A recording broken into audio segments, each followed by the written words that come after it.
Welcome to Sweet Life Beat Life. We hope this video helps.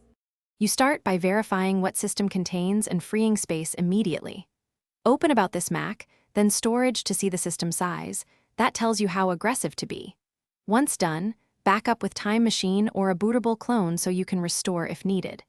Make sure to sign out of iCloud and temporarily disable File Vault and syncing. This prevents file locks.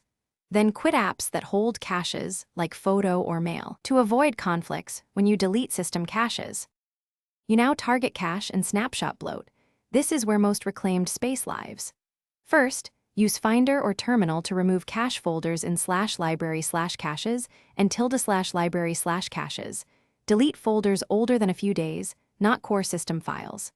Next, compress or delete oversized logs in /var/log and ~library/logs to free several GB.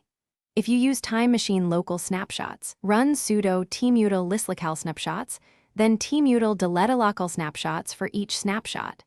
This recovers space that Finder counts as system storage.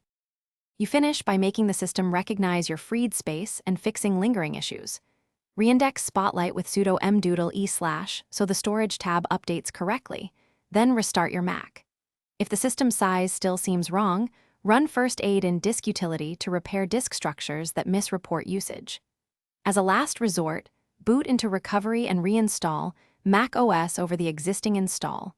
This refreshes system files without erasing data. If anything goes wrong.